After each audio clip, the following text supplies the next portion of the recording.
I was hanging out of the hospital window so that I could hit a pipe.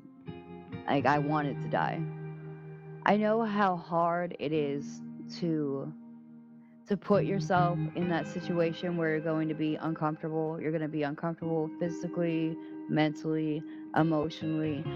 But I would just say to anybody out there that's going through it, you want to be uncomfortable now to have an amazing future later.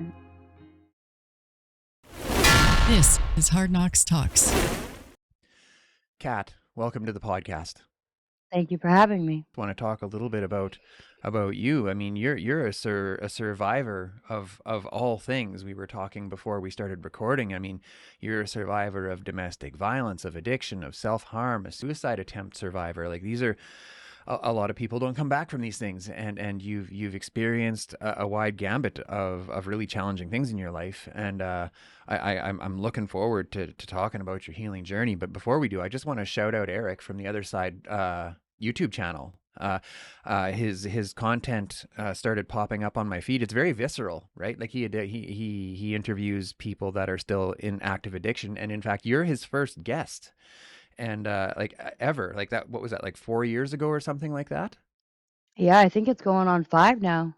Yeah, and Yeah. I really, I really respect how he follows along the success stories, and not everybody succeeds, or not everybody has succeeded yet. The people that he interviews, but when someone does succeed, he really digs into that, and he's done 3 episodes with you. So, anyways, big shout out to him for what he's trying to achieve over there. I'll put a link to his channel in the comments if y'all want to go and check out his stuff. Give it a click and give him a sub. And but anyways, back to Kat. Is there anything that you'd really like to say before Mhm. we jump into this today? Really excited to be here. First of all, like I was saying, I don't get to really talk about this a lot in my daily life now. Okay, so let's jump in. I'm really interested to hear your story now. Where would you like to start? Yeah, that's the thing is that you really would have to start from the beginning with me. I'm not sure that that's really everybody's story, but I personally was born addicted to substances. And when me and my adoptive mom would get into really bad arguments, she would throw things in my face because she worked for the state. She was a caseworker. That's how Mm, she started fostering all these children and everything. I don't really know what happened as far as how we got taken. I just know that I ended up with my adoptive mom. Like I said, I've never seen the actual paperwork. And she did the best she could with all of the kids that she had. In as much of a capacity as a child can have. Like, I always knew that I was going to be a drug addict. Like, there was just something always missing. There was always this deep hole and this sadness inside of me that I could never get rid of. And I knew, I guess, just from watching, yeah, I guess people around me that it was something that could make it better. And the first drink, I don't even hmm, know how old I was, probably like 9 or 10.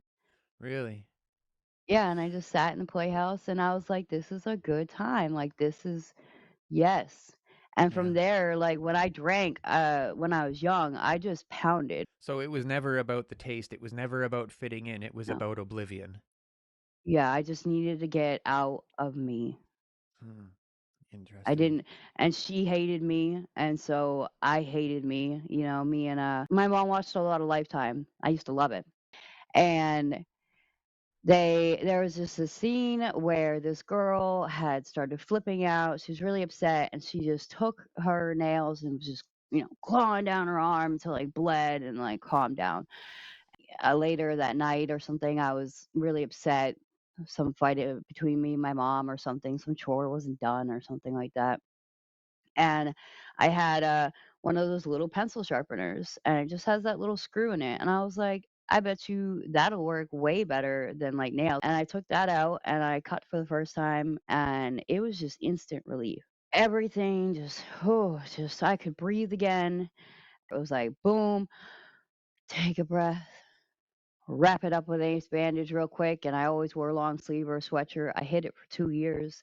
It Mhm. wasn't about the attention. I hated the attention when it started coming. That was everybody ruined what I had, and that's when I started, like, smoking weed and really drinking more because I was getting body checks and stuff. And then at one point, because my mom was still working for the state and stuff, it doesn't look good for one of your I mean, the younger kids were always flipping out. They had severe emotional problems, but they were like anger issues, which I guess are more understood with foster kids and adopted kids for them to act out in angry ways. So we Mm. had people coming into the house to like show like safe restraints for me and my mom to do, so we don't get a chair thrown in our face or anything. um, but then she started having somebody more like counselor like come over. Um, and that's when I started going to crisis centers and, all that stuff. But that again was the only thing I had. So, and at that point I was completely addicted to it. Like I could not stop. So you're going to crisis centers now. What does that look like? Well, the first time when I got caught, it was in middle school and my I was in woodworking class and my sleeve rolled up my sweatshirt and a kid saw it. I guess they went to the counselor. Uh, she was an awesome lady.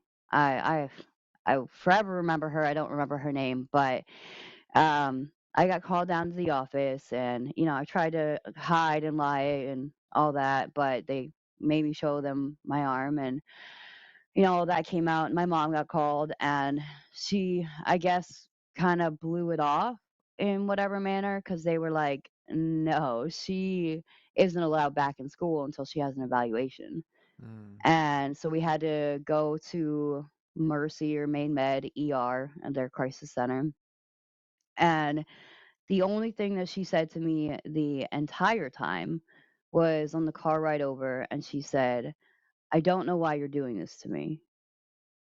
And Mm. then the whole time that I was going through all these locked doors and having these people come in as I sit in a room for hours and hours, and she's just like sitting across from me, and everybody's questioning me. And I thought that I was going to be locked up forever and never ever get to be let out.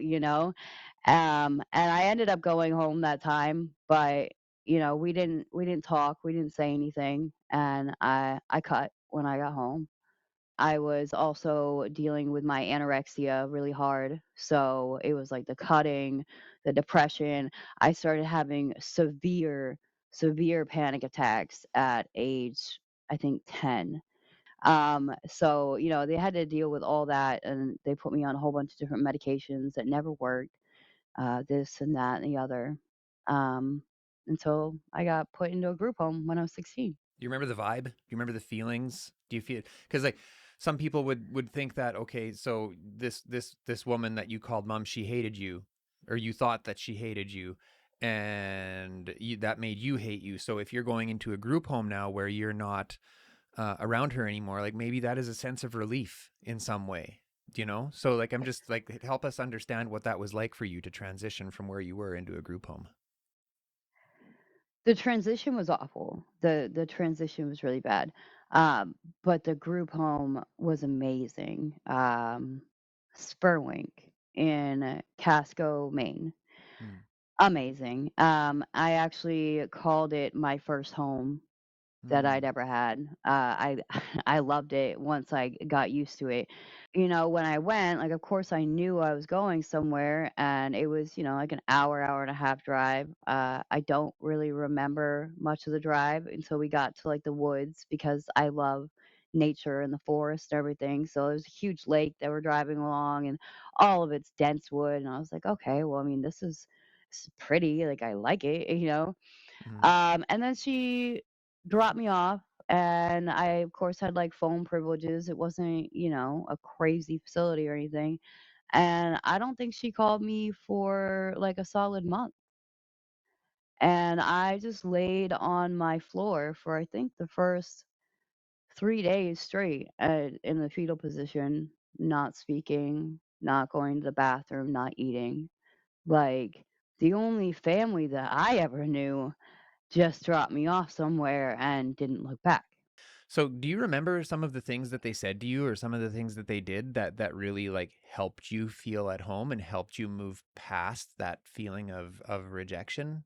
They were like, "Oh, shit, that's a little harsh." Okay. And I remember Wendell got me up and got me to go fishing, because like I love Mm, the outdoors. Hey, you want to go? We got some horses down the road. They're not ours, but you want to go feed them some carrots or something? Take a quick van ride. Why don't you go get some groceries with us?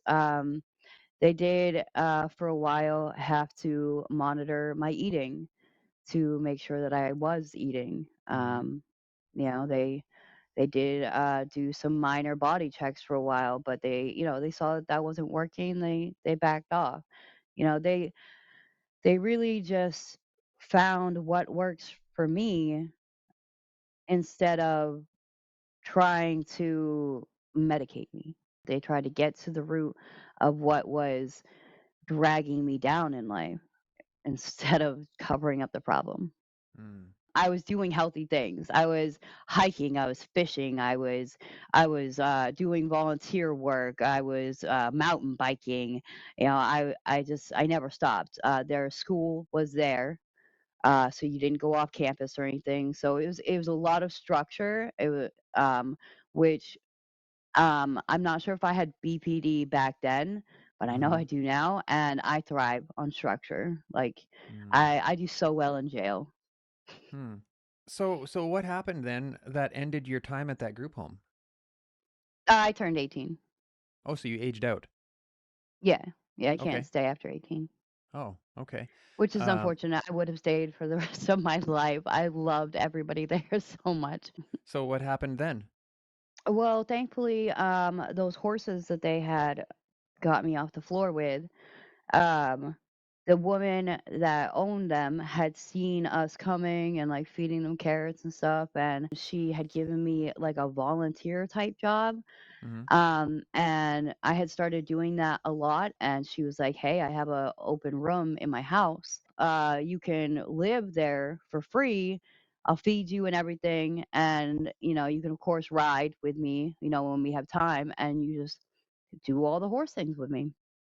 So Hmm. I was like, "Yes, that is my dream. That is what I've wanted all my life is to have a horse and be able to do that stuff." So that's where I went for God, I guess 2 or 3 years. I put that couple through hell. And if they ever see this, I'm so, so sorry.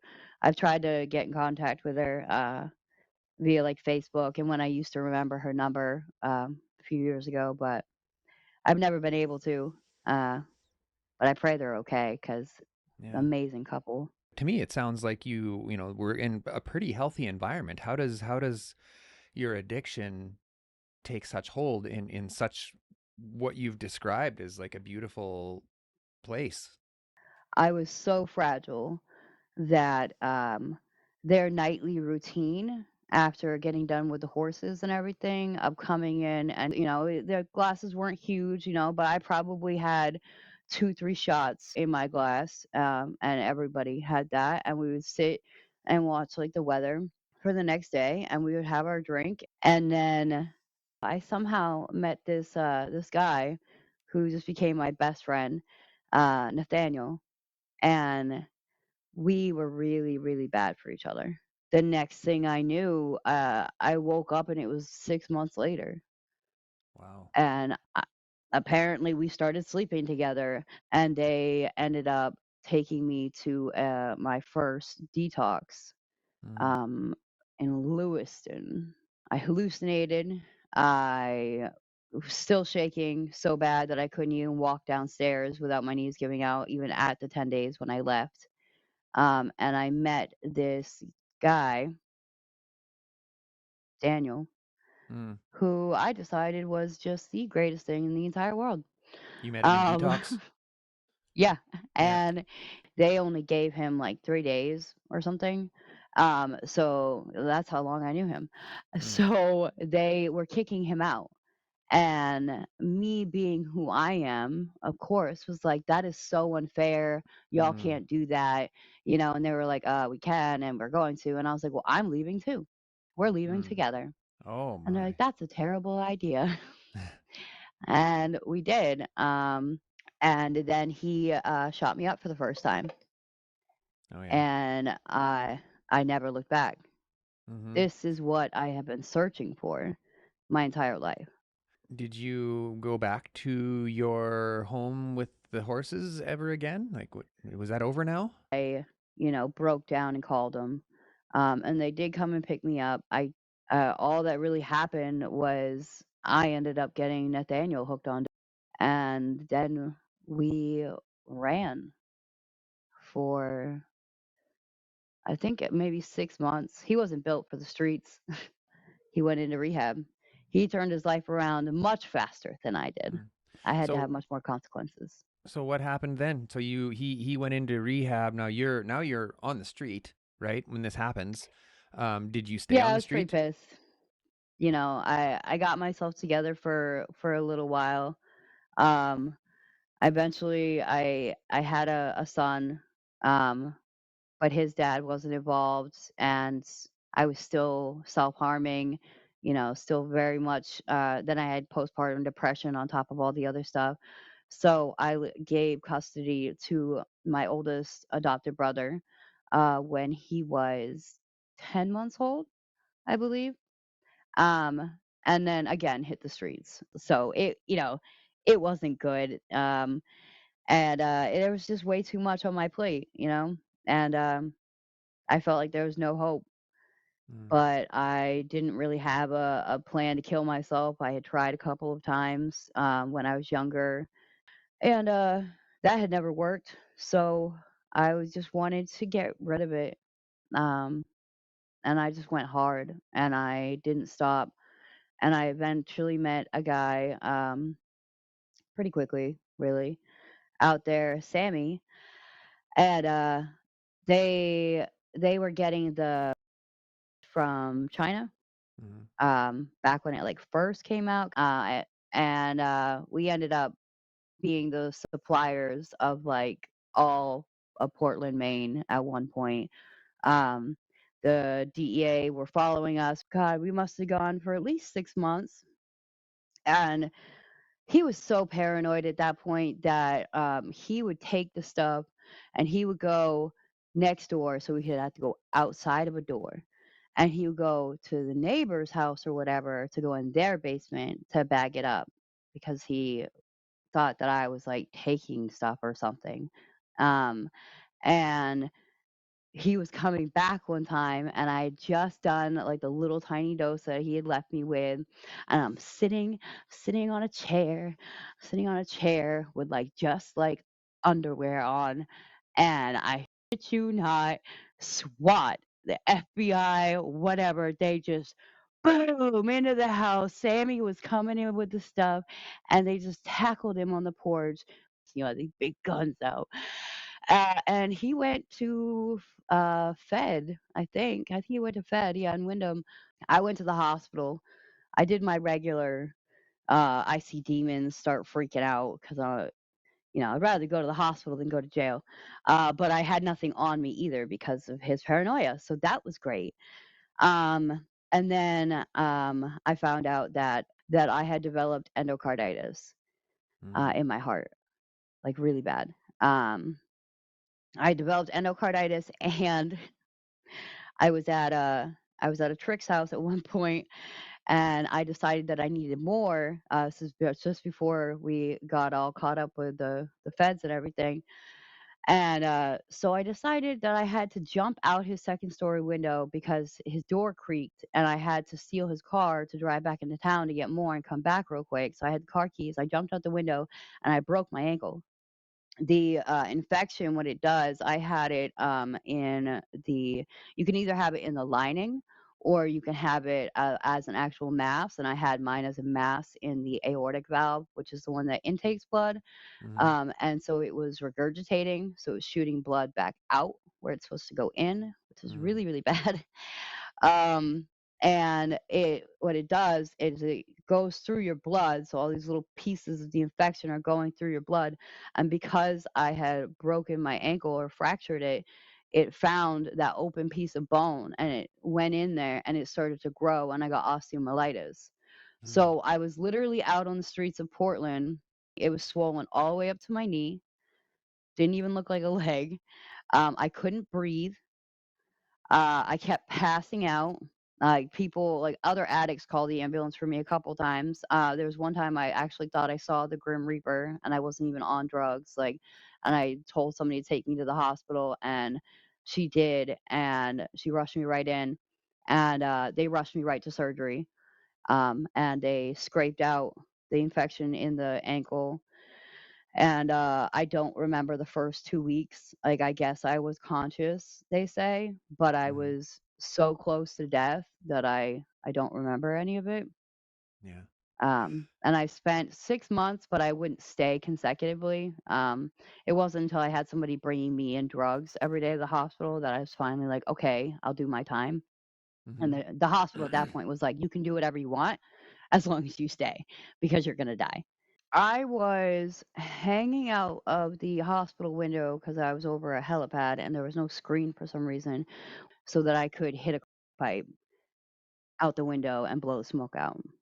Wow. And I got caught a couple times using my pick line to put my dose in. I would just hold it in my mouth and put it in the saline, mix up my dose, and put it, and that goes straight to your heart. I no, I didn't have my kid. Like, I was like, I wanted to die. I didn't under like, I told them no open heart surgery. I was supposed to get a new valve. They were gonna completely do a valve replacement, and I said, "No. Like, I don't wanna live that bad.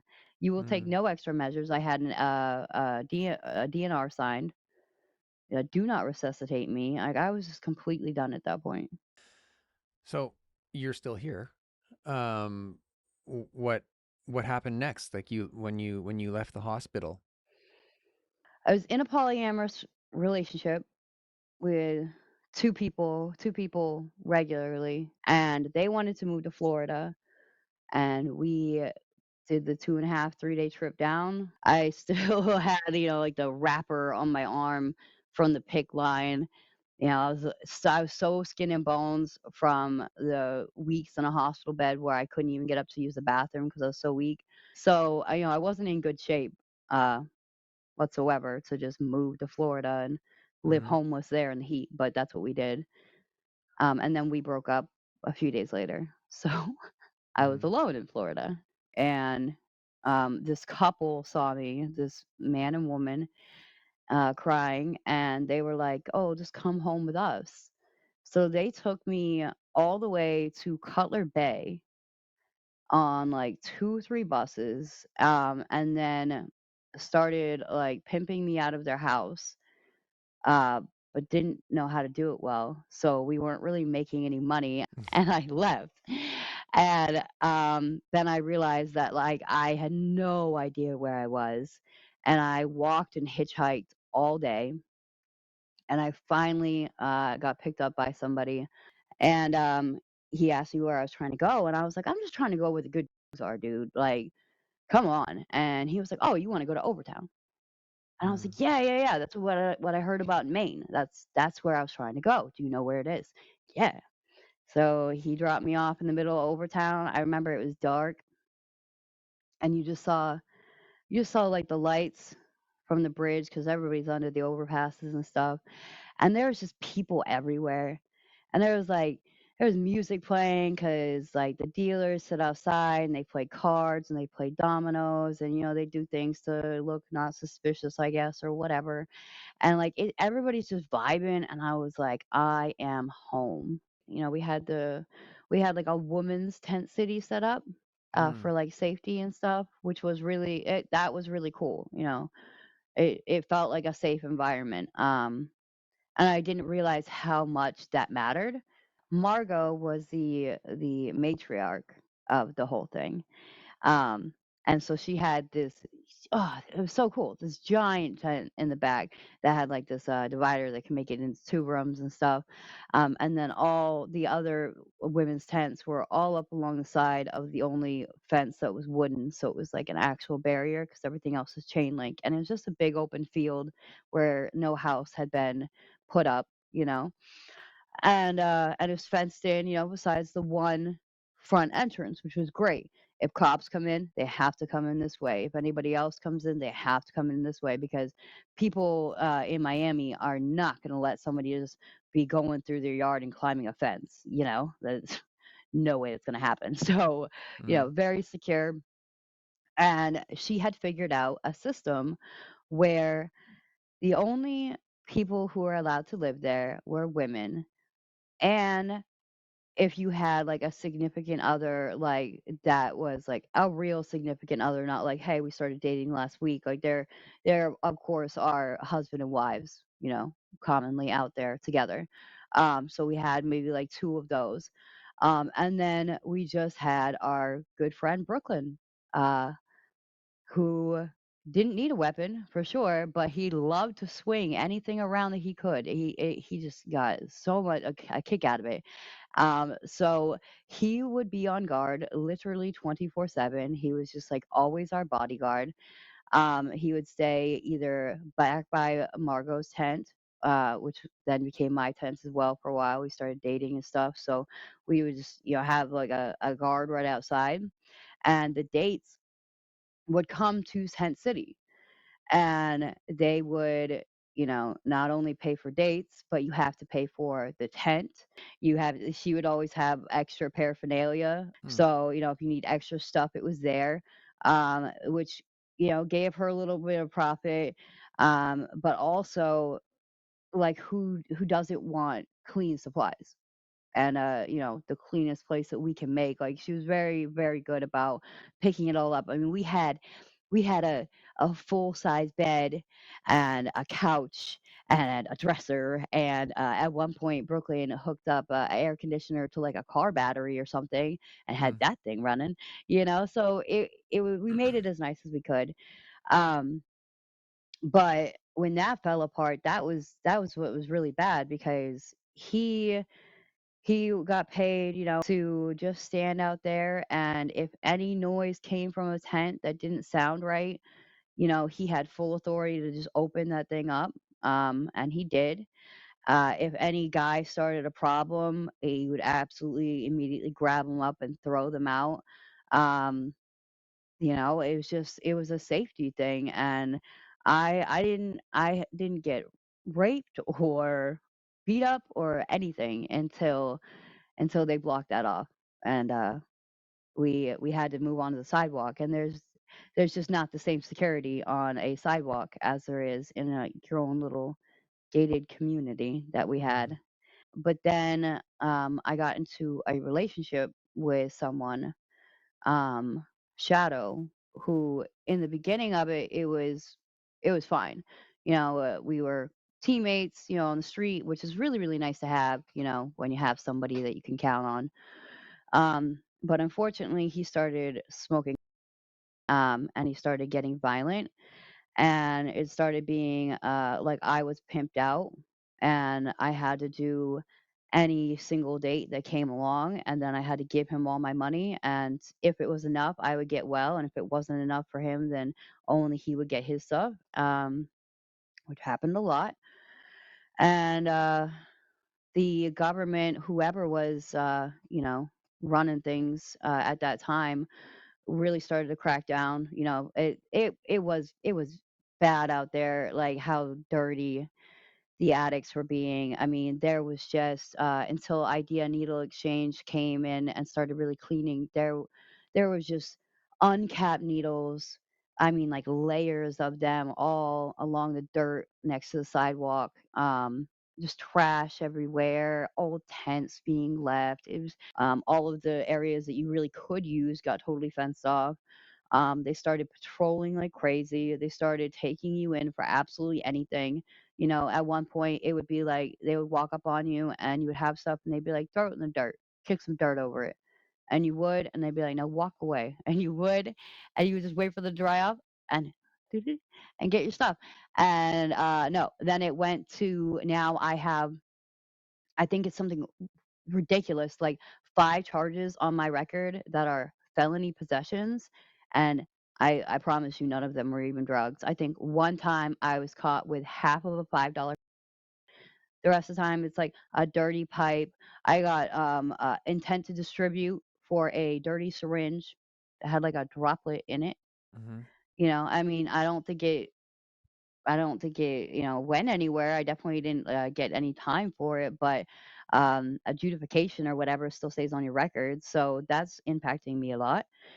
But it just got really bad with Shadow. And for a while, it got to the point where I would have to get dropped off by a date somewhere far, far away. And I would have to cop everything I could. And I would have to find a bush somewhere or under a house, anywhere I could, and hide from him for as long as I could. And he would search and search and search and ask everybody until he found me and then beat the crap out of me. And I remember one day I was walking down the sidewalk and I had lost my shoes again. And I was just crying again and praying to God just to kill me. And I got a good date, with some good money. And I didn't see him around anywhere. So I got a whole bunch and I went into a spot that I knew of where I could get through a gate and where it was like a big parking lot, and where nobody would find me with the intent to kill myself. Like I couldn't handle the beatings anymore. He'd almost killed me a couple of times and I just couldn't do it anymore. So I mixed it up in a blackout, went back through the gate into the road, and then I collapsed. So I woke up in Jackson Hospital, like always. They knew me by name. Mm-hmm. And they were just gonna write my paperwork up, send me on my way, like usual, because I always refuse help. And I told them, if you release me, I'm going to kill myself. I can't do this anymore. Like, please, please, please put me in rehab. And I stayed in a hospital bed there for 2 weeks. I at that time I was finally at that point where I was just like, I'm ready. There's many, many times where I turned down help. Yeah. I struggled Yeah. so hard, even with how bad I wanted it. It was so difficult. Yeah. Like, Yeah. I still wanted that oblivion, though. I wanted to get away from myself. I had to heal myself before anything could work? Well, let's take a quick break here, read off today's sponsors, and then we'll start talking about some recovery. Sound good? Yeah. All right. All right, EHN Canada is Canada's leading provider of mental health and addiction services, providing evidence-based, medically assisted care with one-year wraparound services for those suffering from substance use disorder. In Saskatchewan, their care is 100% supported by Saskatchewan Health. To learn more, find their link in the show notes below. Wellness News, Choice for Healthy Living, is a local resource that works to connect people to health and wellness-related products, services, and expert advice from industry professionals, locally allowing us to connect and engage. Check out wellnessnews.ca or skwellnesshub.ca today to learn more. If you'd like to see our content uncensored, we are now offering channel memberships. There is a lot of things we can't show you without getting restricted, so if you want the full conversation or to check out our merch, or if you want to show us some love and buy us a coffee, all of those links are in the show notes below. So you had enough. Now, and there's been some slips along the way, like that, it's never a smooth road typically. What did that look like? Like, I went to Banyan Lake Worth mm, Detox in mm, Florida. mm, Oh my gosh, 10 stars. I was ready to actually commit this time. And the one of the counselors, I had no place to go. I didn't have any money. I didn't have any family. My biological sister had found me on Facebook, but I didn't have a phone again at that time when I went in, and I didn't have like her number memorized, so I couldn't be transported to Arkansas to live with her. And they were literally going to just drop me off back mm, in OT. Um, and she called this sober living house, Sober Living by Tiffany, and she was like, "Listen, like I know this girl a little bit. Like I can see that she's ready, and I know that she will pay you back if you just give her a chance. And so I became in debt, at least a grand to the sober living house by the time they got me a job in their call center, and I Mhm. paid them back every penny. I had this mindset that I raised myself. I taught myself the little bit of everything I know. I'm about to turn 33 next month, and I just started cooking like last year. And my fiance had to teach me that you need to use seasonings when you cook things because I Hmm. had no idea. Like I was never taught anything. So how are you gonna come into my life and tell me how I should live my life? And that was just that stupid addict mentality where it's like, bitch, you're here to learn how to live your life better. They're trying to teach you. Can you just listen for a moment? Like, why'd you even I come was, here then? well, I was horrible. I don't know why. I was not a fun person to deal with. And they put me on like 5 meetings a week, the list that you had to get signed and all that stupid bullshit. And I was on 8 o'clock curfew, and I had my little tiny relapses that were just all. But I think the most important thing about my relapses was the fact that I never stayed out there. Within minutes, the program would pop in my head, and I would just be like, "Oh my God, what am I doing?" Hmm. And of course, all the people around me, as soon as I hit the streets, "Oh, Cat, oh my God, bitch, you look so good. Get over here. You handing me here, here, here." Everybody wants you addicted. Everybody Hmm. wants you right out there, I guess, miserable alongside them. And then a couple minutes into it, after that, adrenaline wears off from seeing all my old buddies and everything, I look around me and I'm like, no, no, I can't do this. And I call for help. I just had to keep trying. That I just had to keep going. There was so much I had to deal with about within myself, my amends, forgiving myself for things, dealing with my anxiety in healthy ways, dealing with my anger in healthy ways. I had to work through all that. So I feel like it's kind of like, of course, I had some relapses in that time. Hmm. There's a lot going on. But the important thing is that I always came right back. You said you had to learn how to work through the anger, you had to work through the different things. Certainly there's been a pile of trauma that you've been still to this day are still working through. Like there's let's not kid ourselves. We're never really cured Yeah, of that. When you stopped relapsing, like what helped you stop? well, I mean, first of all, the spirituality, I always get a little iffy because everybody, has their own thing. But for me, um, I grew up Christian Baptist. I went to a Christian school up until 4th grade. Um, and so God has always been in my life.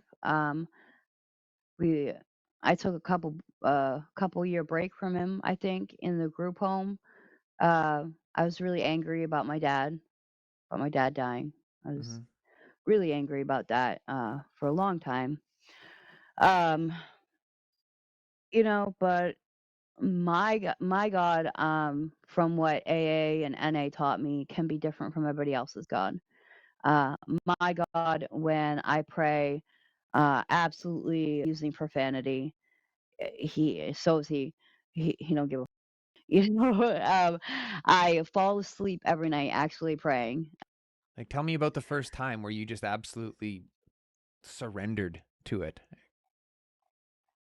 So I didn't have a menstrual cycle, right? The whole time I was using, I was an anorexic before I even started using, and then of course you don't really eat on the streets, and then the drugs and everything. So it had been like 9 years or something. So I was fully convinced that like I had fucked myself up, and I was never ever going to be able to have another kid. And I fucked up with my first one, so I was never going to be a mother. And it's something that I wanted ever since I was little. I think a lot of little girls, that's a dream that they have. Hmm.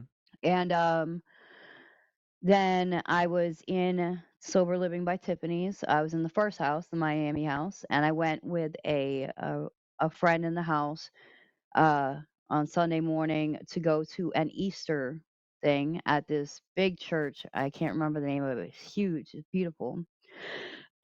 Excuse me. And on the way there, we stopped at McDonald's. I was like, I have to use the bathroom real quick, and I started my period, and it was just a pivotal moment because it was something that as you get older as a woman, it starts to, at least for me, it starts to really weigh down on me. For me, it felt like the only thing I had left to do in life is to raise a good human being. Going on 33.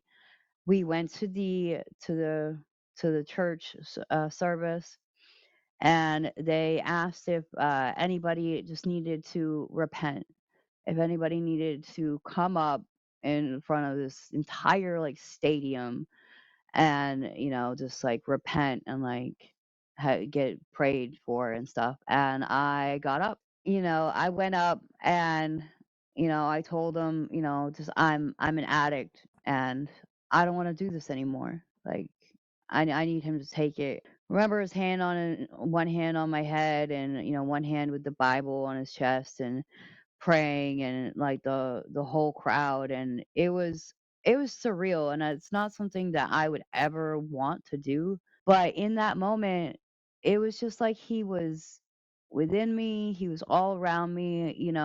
I Ever since my dad died, I get moments where I'll get chills throughout my entire body, and it'll always be in like a time of need. And I always say that it's my dad that's just holding me, just letting me know like everything's okay. And I felt like he was there with me. I felt like everybody was just there with me that had passed, and they were just like walking me up to the stage, and I had no fear of being in front of a couple hundred people. I mean, the place is huge. And yeah, that was a pivotal moment in my recovery. I know that the next time that I went to relapse, I actually called my friend and got a tattoo instead, Mm. because I reached out, because I prayed. I remember praying. I had the opportunity to go out and use, Mm-hmm. and I was just in that car, and I was like, please, Lord, I can't do this again. I can't do this again, please. And I got out of the car and went in the house like I was supposed to. And instead of calling that person, I called my friend Ernesto, and I was like, and he was in recovery. He used to be out on the street with me and Margot too. And he was like, get an Uber, come down. I'll tat you up. Bet you won't want to relapse then. I was like, yes. I love Mm. tattoos. And, he covered me before he passed away. Unfortunately, we use our bodies so hard out there. He ended up having a massive heart attack a Mm. couple years into recovery. I think he had 4 or 5 at least, Wow. and just dropped dead in his apartment. But I just wanna somehow touch upon, um, the relationship that I should not have gotten into early in recovery. Okay. Um, so I had to move houses first of all because I found a kitten. I moved to the Pompano house, and this girl uh, came in, and she wasn't my roommate or anything, but she was in the house. And immediately, like, we started flirting, and immediately everybody told me not to do it, which made me want to do it more. I think Mm-hmm. it's why I did it. And so we got into a relationship, and then her and I decided that we should move to a three-quarter way house that is a couple house. So you don't have a curfew. You don't even have to come home. You just have to pay your rent and do your chore, and do your drug tests. And honestly, that house didn't really do many drug tests anyway. The manager would let you get away with actually being dirty. She helped us be dirty a couple of times. It was a disaster and a mess, that all could have been avoided by not getting into a relationship within the first year of recovery. Mm. Um, And I went through a couple of relapses, and then I was in a good point in my recovery. And then she had started using. And then I started going through her phone and I saw that she was buying stuff. And I overdosed a couple of times in the room. And she didn't call an ambulance. She didn't tell a house manager.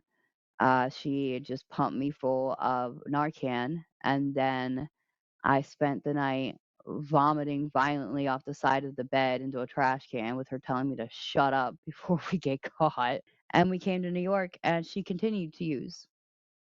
And she just MIA'd and thought that I was going to wait for her for a year. And I was like, no, I'm good.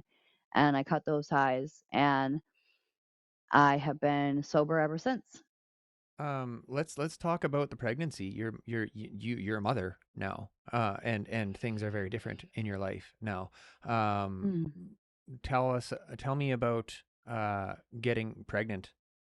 What was that roller coaster like for you when you got the news that you were pregnant in recovery now? The pregnancy itself was very, very hard. Um, I had hyperemesis or whatever. So basically, I had a morning sickness all day, all night throughout the entire 8.5 months. I lost 30 pounds. I'm teetering right now on being underweight, but I just got my appetite back like 2 days ago. So hopefully, I'm able to start gaining again. But no, it took everything from me to make it through that pregnancy. It wasn't a planned thing. Hmm. Um, my cycles just I cried and I out of fear when I first saw the test. Um, I think that I have a bit of a complex just from the way I was raised about a child needing everything materialistically. It was an insanely timed blessing. God was like, here you go, you're okay. And then it was just shock for a long time. Like, I did not even believe I was pregnant for, even with all the vomiting, for like the first 4 or 5 months because I lost and lost and lost weight. Like, I didn't get a bump, I didn't get anything until I was like 6 months pregnant. So it was really weird at first. I was like, "Are you actually in there, dude? Like, are you sure God put you in there?" And then I don't think it really it didn't hit me until he was born. And then it was that insane surreal moment that they have in movies where, like, when I saw him, it was the most overwhelming love I've ever felt in my entire life, and I just bursted into tears. Like, it was the most amazing moment of my life, and I immediately wanted to do it all again. It's still like I look at him and you are the best thing I've ever done in my entire life. Like, everything that I went through in therapy, in working the 12 steps twice, in any kind of spiritual work that I've done was all for him. So you mentioned therapy, you mentioned the 12 steps. Um, is there anything that you want to talk about that you learned uh, through those experiences, through therapy, through like any moments that really brought clarity to you? You know, some lots of people talk about step 4 and 5. Some people talk about step 3 or step 9 or, you know, whatever. You know, right? This is step 12 that we're doing right now. So is there anything in that you would like to talk about that you feel like people who are struggling like you were would benefit from hearing? I think that the most important part of AANACA is the book. Hmm. It's the book, and it's getting someone who you can be as close to 100% honest, if not 100% honest with, so that you can work through that stuff, because I worked through the 12 steps the first time by myself because Like I said, when I got into recovery, I was ready. And I just grabbed that book and I'm like writing stuff and I'm highlighting and everything. And then, somebody told me like that's just not how it's done. Is there anything else that you want to talk about that you think is important before we cap it? I know how hard it is to put yourself in that situation where you're going to be uncomfortable. You're going to be uncomfortable physically, mentally, emotionally. And I'm not going to lie, like it's going to be for a long time. you know, Depending on your definition of a long time. But I would just say to anybody out there that's going through it, like just go for it. Because you want to be uncomfortable now to have an amazing future later. Like I would never go back to the life that I lived. Not in a million years. No one could pay me money to go back. 'Cause Yeah. people keep telling me to write a book, but Well, God, it would be a long book. maybe it needs to be a long book. Okay, I had Kat. so much fun talking to you today. Thank you Yeah. so much for this. Oh, you're very welcome. And thanks for your willingness. Thanks for your willingness to come and share your experiences with my community. Once again, if you're watching this far, jump down into the show notes. Check out Kat's YouTube channel. Check out Eric's YouTube channel. If you haven't yet subscribed to Hard Knocks Talks, please hit that subscribe button. Hit those notifications. It makes a difference to me. It means the world to me. Means the world to the whole recovery community that we know there's people out there watching It and that does. are finding value in our content. Kat, thank you so much for joining me today, and we'll cap it here. Take good care, my friend. Thank you. You too. Say, this is Hard Knocks Talks.